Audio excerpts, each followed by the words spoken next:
Vous êtes sur Weli TV, mesdames et messieurs, merci de nous rester fidèles. Le round-up de l'actualité de la semaine dans votre journal hebdo, les titres dans une poignée de secondes. La région de Tambacounda a été honorée grâce à l'Institut supérieur des études technologiques appliquées ISETA suite au concours du prix alimentaire organisé par l'ambassade de la France. Nous y reviendrons avec notre envoyé spécial Khalidou Nialel Diallo. Et puis à 2 semaines de la Tabaski, le groupe Weli TV a fait un tour dans les points de vente des moutons. Les prix sont intouchables, un véritable casse-tête pour les pères de famille qui crient au scandale. Motion de soutien des jeunes de la Cogère communale de Tambacounda à maître Sidiki Kaba, la réplique salée de Khadim Gueye, militant de Mamoudou Kassé qui juge cette sortie des jeunes insensés. Enfin, les dérives des députés à l'Assemblée nationale feront l'objet de la chronique de la semaine. Ce sera l'affaire de Khalidou Nialel Diallo. Tout de suite, le développement. Vous suivez le journal hebdo sur Weli TV. Comme annoncé dans les titres, une délégation de l'Institut supérieur des études technologiques appliquées ISETA, chapeautée par le président directeur général Mamadou Boye Diallo, était à Dakar le lundi 28 juin pour récupérer le prix alimentaire Sénégal organisé par l'ambassade de France, emporté par ISETA Tambacounda. En effet, le film Consommons sainement des étudiants d'ISETA, Céline Cisler-Gomis, Maïmouna Niang et Fatima Niang a été élu le meilleur parmi plus de 16 vidéos en concours présentés par des universités et écoles de formation de renom. Devant l'ambassadeur de la France, les filles d'ISETA ont montré tout leur savoir-faire. Khalidou Nialel Diallo, un des encadreurs, était notre envoyé spécial. Un jour historique, un jour de gloire qui restera à jamais gravé dans la mémoire des étudiants et étudiantes de ISETA et de leurs encadreurs. De par eux, toute la population de Tambacounda est honorée. Nous avons quitté Tambacounda, nous avons fait 475 km. Et donc, c'est une très longue distance, donc vous allez nous excuser. Mais bon, c'est une grande fierté pour nous d'avoir remporté ce prix. Vraiment, on ne s'y attendait pas et nous sommes très fiers. Et donc, ça a été un défi que nous avons pu relever malgré tout. Suite au concours du prix alimentaire organisé par l'ambassade de France et le Conseil national de concertation et de coopération des ruraux, un concours regroupant au départ 16 instituts et universités dont UGB et UCAD, l'Institut supérieur des études technologiques appliquées ISETA est sorti vainqueur. Dans la catégorie étudiants, c'est le film Consommons sainement qui a été réalisé par Céline Cisler-Gomis, Maïmouna Niang et Fatima Niang, 3 étudiantes en journalisme et communication à l'ISETA, que je signalais tout à l'heure, sont elles qui ont remporté ce prix. Je crois qu'elles sont toutes les 3 là. Elles vont bénéficier ou elles ont bénéficié de l'accompagnement du CNCR que je citais, de l'ambassade. Elles ont reçu aussi, chaque groupe, 1 million de francs CFA. Vous vous êtes lancé avec d'autres élèves dans la transformation et la valorisation de produits alimentaires sains, le fognon et autres chips de bananes, je crois. Vous nous expliquerez ça plus tard. Je vais vous remettre symboliquement le prix, mais je voulais surtout vous féliciter très chaleureusement, très amicalement aussi, non seulement pour les films que vous avez réalisés, ce que vous avez fait ensuite, mais surtout pour vos convictions, très profondément ancrés, je crois, parce qu'on a besoin de cette nouvelle génération qui monte, et dont vous êtes très représentative, et on a particulièrement besoin, j'y faisais allusion tout à l'heure, de jeunes femmes engagées et de jeunes femmes responsables comme vous l'êtes. Et je profite de l'occasion aussi pour, à travers vous, et à travers le représentant du proviseur, Alain Lisée, remercier vos enseignants, et puis les chefs d'établissement qui vous ont accompagnés et qui vous ont... Le résultat d'un travail professionnel dirigé de main de maître par le PDG de ISETA et les responsables de Weli Media. Je tenais vraiment à remercier monsieur notre président directeur général de l'ISETA, monsieur Mamadou Boye Diallo, et tous nos encadreurs qui nous ont suivis, notamment Madame Fadiga et monsieur Khalidou. Ils nous ont suivis, ils nous ont bien encadrés depuis le début du projet jusqu'à maintenant. Et nous vous disons en tout cas merci et sachez que le meilleur reste à venir. Les lauréates ont reçu des mains de l'ambassadeur de France au Sénégal, son Excellence M. Philippe Lalliot, dans sa résidence à Dakar, lors d'une cérémonie de décoration et de remise de prix, un montant de 1 million de francs CFA destiné à financer un projet de transformation des fruits et légumes. Nous sommes dans une région qui regorge d'énormes potentialités et malheureusement, il y a la malnutrition qui frappe la région. Et c'est dans ce contexte que nous avons décidé de mener un projet qui concerne la transformation agricole, notamment les fruits et légumes et tant d'autres choses. Donc merci de nous avoir choisis parmi ces lauréates. Et voilà, merci. Félicitations donc à l'équipe de ISETA et merci à Khalidou Nialel Diallo, notre envoyé spécial. Le projet Manantali 2, général de la Société de gestion de l'énergie de Manantali, un patrimoine de l'Organisation pour la mise en valeur du fleuve Sénégal, a organisé un atelier de partage et de réflexion ce jeudi 1er juillet 2021 à la gouvernance de Tambacounda.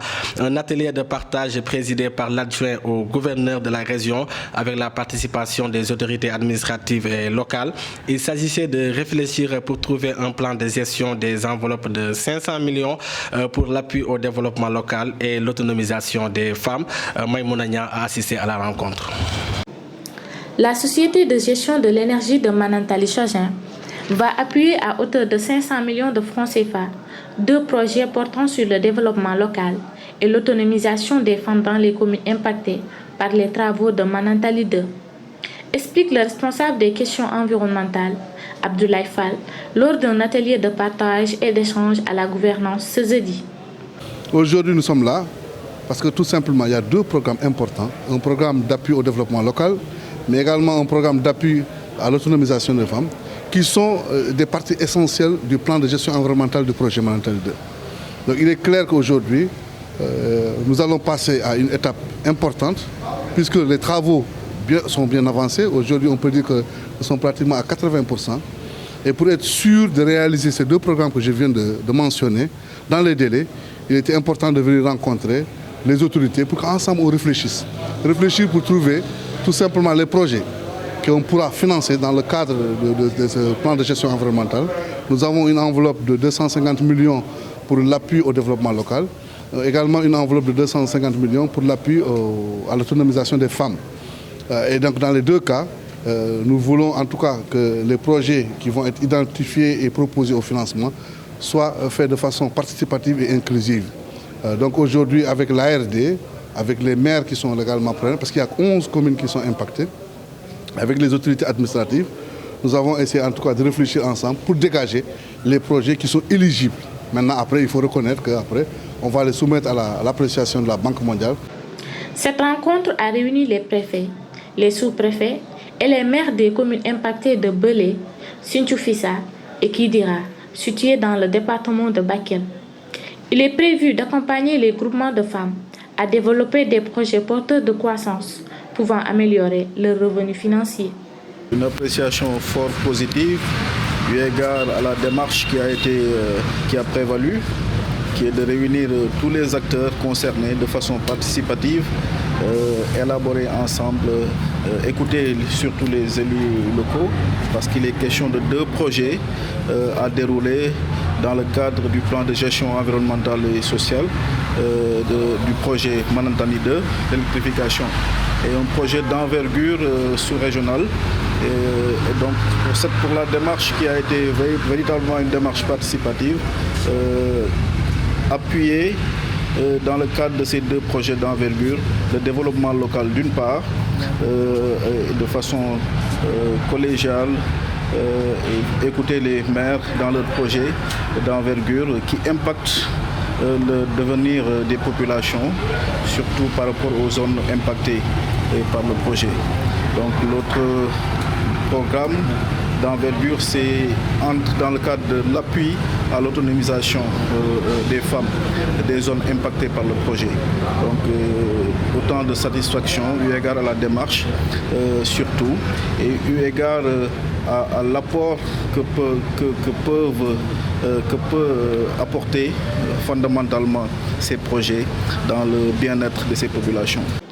Le projet Manantali 2 a également signé des conventions avec les services des eaux et forêts du Sénégal et du Mali pour réparer les dommages environnementaux causés au cours des travaux. À cet effet, un reboisement compensatoire de 420 hectares a été réalisé au Sénégal et 30 hectares au Mali. Il est aussi prévu là sa d'unité légère d'intervention pour les feux de brousse et les forêts classées. Merci à Maïmouna Nia pour cet élément. Après avoir désigné le week-end dernier le ministre des Forces armées, porte-parole étendard de Benno Bokk Yakaar à la mairie de Tambacounda, la convergence républicaine communale des jeunes de Tambacounda, dirigée par Ibrahima Dramé, s'est adressée à la presse mardi pour soutenir la candidature de Maître Sidiki Kaba. C'était à travers une motion de soutien. Le porte-parole du jour, Moussa Sangaré, que nous écoutons au micro de Boubacar Ndiaïba. Nous, jeunes de l'Alliance pour la République de la commune de Tambacounda, avons décidé en ce jour de porter connaissance de toute la population de Tambacounda et conformément aux instructions du président de la République, Macky Sall, de nous retrouver dans un vaste rassemblement unitaire autour du délégué régional de la coalition Benno Bokk Yakaar et de la nouvelle majorité présidentielle. Avons naturellement pris la décision de porter et de soutenir la candidature du ministre Maître Sidiki Kaba à la mairie de Tambacounda pour les élections locales du soir du 23 janvier 2022. Loin de toute conviction politique, ces jeunes de la COJER sont dépourvus de leur sens de loyauté. En effet, ils ont été corrompus et achetés par leur nouveau mentor. Ce sont les propos de Khadim Gueye, responsable politique du directeur général de la SICAP SA, Mamadou Kassé, qui juge insensé la sortie des jeunes de la COJER. Il s'est confié au micro de Hassan Diop. Bon, leur sortie ne me surprend guère. C'est une jeunesse qui est corrompue. Une jeunesse qui soutenait le directeur général Mamadou Kassé il n'y a même pas un mois. Cette même jeunesse a été achetée, je dis bien achetée par le ministre Sidiki Kaba pour le soutenir. Vous n'êtes pas sans savoir que le coordinateur de la COJER était le responsable des jeunes de Mamadou Kassé et Mamadou Kassé s'est battu pour le mettre à la tête de la COJER communale. Et aujourd'hui, bon, comme on est face à un dictateur surpuissant, richissime, qui prend des millions et qui les donne aux jeunes pour qu'ils les rejoignent. Comme nous savons tous qu'il n'a pas la possibilité de former des jeunes, il est obligé d'en acheter. Voilà. Donc leur réaction ne me surprend pas, vu qu'ils ont été achetés par le ministre. Ce n'est pas une coalition. Vous savez, une coalition, c'est le parti APR plus les alliés. Quand vous regardez le parti ici, ceux qui ont signé la résolution, on n'y trouve même pas des militants de la première heure. Il n'y avait pas le coordinateur départemental qui est le maire Mamalo. Il n'y avait pas aussi le secrétaire général de la coalition qui est le DG Mamadou Kassé. Il n'y avait même pas le coordinateur des alliés. Il n'y avait qu'une bande de vieillards, des gens qui ne signifient rien dans ce parti, des gens qui sont soumis à la dictature du ministre parce qu'ils ont peur de lui. Quand vous regardez l'arrivée du président, mais ces gens étaient insignifiants. Quand vous regardez la mobilisation, on ne voyait que Kassé, on ne voyait que Sidiki, on ne voyait que Mambala. Les autres n'existent même pas dans le parti. Ils sont là, ils sont derrière Sidiki. Ce sont ces militants qui ont signé la résolution. Vous n'avez même pas vu un allié, hormis peut-être l'autre, je ne sais pas, Souti Touré. Je dis que c'était dommage de voir des gens qui sont âgés de plus de 70 ans continuer à essayer de vivre l'ambition de leur petit-fils. C'est regrettable. À présent, préparation de la Tabaski à 2 semaines de la fête. Les vendeurs de moutons commencent à s'installer dans la capitale du Sénégal oriental. Du côté des clients, c'est la chanson à l'unisson concernant les prix des moutons très chers à Tambacounda. Ces prix varient entre 80 000 et 600 000 francs CFA. Un tour dans les points de vente des moutons nous a permis de faire ce constat. Un véritable casse-tête pour les pères de famille qui crient au scandale. Ajoutez que la situation reste la même dans les autres points de vente. Suivons le reportage de Marie-Danielle Ndeki. Au point de vente des moutons, on voit des clients arriver, le visage crispé, totalement découragés de la situation à laquelle ils font face, c'est-à-dire la hausse des prix des moutons cette année est au rendez-vous. Pour la fête de Tabaski, j'étais passé pour voir d'abord le marché. Mais s'il y a une opportunité qui s'offre à nous, pourquoi pas acheter un mouton? Actuellement pas, parce que les prix sont très élevés. Actuellement, on n'arrive pas à avoir un mouton. Peut-être qu'il n'y a pas encore le nombre qu'il faut dans la capitale de Tamba, mais actuellement les prix sont très élevés. Pour acheter un mouton, pour un petit mouton, on vous indique un grand prix, alors que les... Par exemple, des 80-90 000 pour des petits moutons. L'année passée, tu as jusqu'à 80-90 000. Aujourd'hui, dès le premier prix, on m'a dit 190 000. 190 000? Ah, c'est cher, hein? Franchement, c'est cher. C'est cher, mon. Bon, là, j'étais en train de marchander avec le berger. Et dans le troupeau, il me dit qu'il n'y a pas un mouton qui coûte 150 000. Donc, vous voyez que déjà, ils ont déjà haussé les prix. Et je pense que ça, ce n'est pas une très bonne chose pour les pères de famille. Donc, ce n'est pas une très bonne chose. Je pense que c'est une fête pour les musulmans. Et le plus grave, c'est les musulmans qui vendent les moutons. Et vous voyez le prix, avec les prix, on te dit qu'il n'y a pas un mouton qui coûte 150 000 ici. Ça peut poser problème. Bon, on va essayer de voir maintenant dans les autres troupeaux si on peut trouver un mouton pour la Tabaski. Pour rappel, beaucoup de pères de famille viennent tous les jours dans les points de vente sans avoir un mouton en fonction de leur bourse. Du côté des vendeurs, la cherté des prix est imputée par la situation de la pandémie du Covid-19. Et puis, éducation, la case des tout-petits de Médina Koura a célébré sa fête de fin d'année après un an de répit dû à la pandémie du coronavirus. Cette fête des mômes s'est déroulée au quartier de Kinzambougou et c'était pour la directrice et le parrain une occasion toute faite pour lancer un appel du pied aux autorités pour la reconstruction de la case des tout-petits totalement détruite. Marie-Danielle Ndeki. La fin d'année de la case des tout-petits de Médina Koura a été célébrée ce 26 juin 2021 à Tambacounda, au quartier Kinzambougou.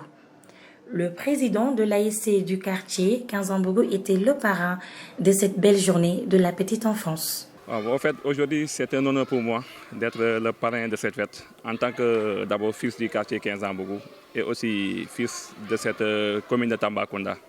Voilà, donc je crois que c'est une obligation et voire même un devoir d'assister ces enfants. Voilà, nous sommes du quartier. En même temps aussi, il faut rappeler que je suis le président de l'ASC de ce quartier. Donc voilà, de temps en temps, nous travaillons avec ces directrices vraiment qui nous tendent la main de temps en temps. Et nous sommes là en tout cas pour faire ce que nous pouvons faire. En effet, avec l'arrivée du Covid-19, l'année dernière, la case n'a pas pu fêter la fête des mômes. Cependant, la directrice Adama Bari, Madame Diallo, a jugé nécessaire de le fêter cette année. Elle est la maîtresse d'œuvre de cette initiative. Comme à chaque année, on prépare la fête de fin d'année ici à l'école. Cette année encore, on a jugé utile de faire cette fête de fin d'année, d'autant plus que l'année passée, avec l'événement de la Covid, nous n'avons pas pu fêter l'année 2019 à cause de la pandémie. Cette année, on a jugé vraiment de toucher toute la population et le maximum d'enfants pour qu'ils intègrent la case et qu'on fait la fête ensemble avec eux et les parents d'élèves et toute la communauté. On a eu cette année une approche. On a choisi de donner à chaque enfant un cadeau. Tous les enfants, nous voulions aujourd'hui qu'ils rentrent chez eux avec un cadeau. En dépit de la belle fête, où les enfants ont fait des présentations, en plus de la présentation des majorettes et du théâtre, la directrice et le parrain ont lancé un cri de cœur aux autorités, voire même les bonnes volontés, pour les aider à reconstruire la case des tout-petits, qui est totalement détruite. Les images nous en disent plus.